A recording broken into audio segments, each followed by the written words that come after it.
Hi అండి అందరికీ welcome back to our channel SV vlogs in Telugu. అందరికీ కూడా హ్యాపీ సండే, అందరికీ గుడ్ ఆఫ్టర్నూన్ అండి. ఈరోజైతే నేను బిర్యానీ అయితే చేశాను. దమ్ బిర్యానీ చాలా ఎమ్మీగా చాలా టేస్టీగా వచ్చింది. సో ఇంకా మనము లేట్ చేయకుండా రెసిపీలోకి వెళ్ళిపోదాము. రెసిపీలోకి వెళ్ళే ముందు ఎవరైనా నా ఛానల్ని ఫస్ట్గా చూస్తున్నట్టయితే ప్లీజ్ ఒక లైక్ ఇచ్చి సబ్స్క్రైబ్ చేసుకోవడం మాత్రం మర్చిపోవద్దండి. నచ్చితే ఛానల్ని ఫాలో అవ్వండి. సో మరిన్ని వీడియోస్ కోసం నా ఛానల్ని సబ్స్క్రైబ్ చేసుకోవడం మాత్రం మర్చిపోవద్దండి. సో ఇప్పుడు ఇంకా మనము ఇక్కడ నేను చికెన్ని మ్యారినేషన్ చేస్తున్నాను. సో హోల్ గరం మసాలా మొత్తం కూడా వేసేసి ఉప్పు, పసుపు, ధనియా పౌడర్, జీరా powder, garam masala, biryani masala, fried onions, chilli powder, so cup పెరుగు, అల్లం వెల్లుల్లి పేస్టు ఇవన్నీ వేసి మంచిగా కలిపేసుకోవాలి.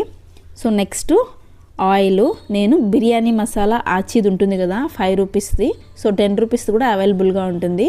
సో ఇవన్నీ మసాలాలన్నీ వేసిన తర్వాత నీట్గా అయితే కలిపే విధంగా ఈ మసాలా అంతా ముక్కలకి పట్టే విధంగా మనం నీట్గా కలిపేసి పక్కన పెట్టేసుకుంటున్నాను.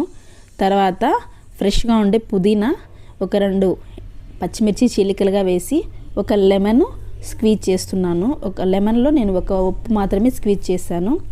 నెక్స్ట్ సన్నగా తరిగిన కొత్తిమీర కూడా వేసుకున్నాను.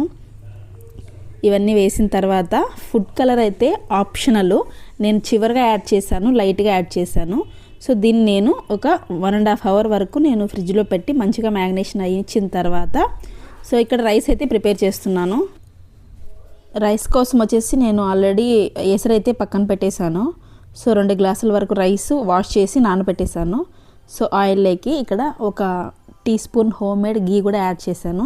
తర్వాత టమాటాలు, పచ్చిమిర్చి ఇవన్నీ కూడా మంచిగా మగ్గిన తర్వాత సో నేనైతే గీ ఎందుకు ముందుగా యాడ్ చేయలేదంటే కొంచెం మాడిపోతుంది కదా, సో అందుకని చెప్పి నేను మిడిల్లో అయితే యాడ్ చేశాను. సో తర్వాత మనం మ్యారినేషన్ చేసి పెట్టుకున్నాం కదా, సో దగ్గర ఒక 1 అవర్ వరకు, నాది 1 అవర్ ఆర్ 1.5 అవర్ వరకు మసాలా అయితే బాగా ముక్కలకు పట్టే విధంగా మ్యారినేషన్ చేసి పెట్టిన తర్వాత ఈ బౌల్లోకి అయితే ట్రాన్స్ఫర్ చేసేసుకున్నాను.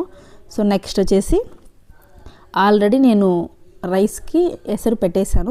ఎసరు కాగిన తర్వాత ఒక 90% రైస్ కుక్ అయిన తర్వాత దాన్ని తీసి నేను ఈ దమ్ పెట్టేస్తున్నాను. దమ్ చికెన్లోకి అయితే ఈ రైస్ని అంతా ట్రాన్స్ఫర్ చేసేసుకొని దమ్కి అయితే రెడీ చేస్తున్నాను.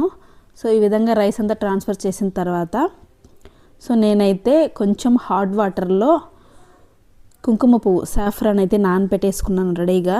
సో ఆ సాఫ్రాన్ కూడా ఇక్కడ నేను యాడ్ చేస్తున్నాను చూడండి. సో సాఫ్రాను ఒరిజినల్ సాఫ్రాన్ ఇది. సో కొంచెం లేట్గా మనకి ఆ కలర్ అనేది స్ప్రెడ్ అవుతుంది. సో సాఫ్రాను, కొత్తిమీర, పుదీనా తరుగు, ఫ్రైడ్ ఆనియన్స్ ఇవన్నీ వేసేసి కొంచెం గీ కూడా ఒక 1 టేబుల్ స్పూన్ వరకు యాడ్ చేశాను.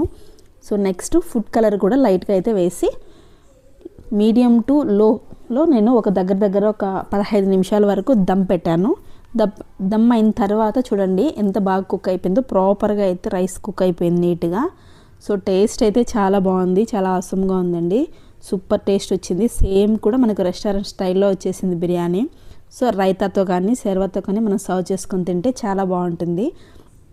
అంతేనండి ఈరోజు వీడియో. ఈ వీడియో నచ్చితే లైక్ చేయండి, షేర్ చేయండి, సబ్స్క్రైబ్ చేయడం మాత్రం మర్చిపోవద్దండి. సో ఇంకొకటి ఏంటంటే నాకు హైప్ ఆప్షన్ అనేది ఆన్ అయింది. సో హైప్ బటన్ నొక్కడం వల్ల నా వీడియో ఇంకొంతమందికి అయితే రీచ్ అవుతుంది. ప్లీజ్ తప్పకుండా నా వీడియోని హైప్ చేయండి. అంతేనండి. Thank you for watching. నా వీడియో చివరి దాకా చూసినందుకు థ్యాంక్ యూ ఫర్ వాచింగ్ అండి. Bye bye.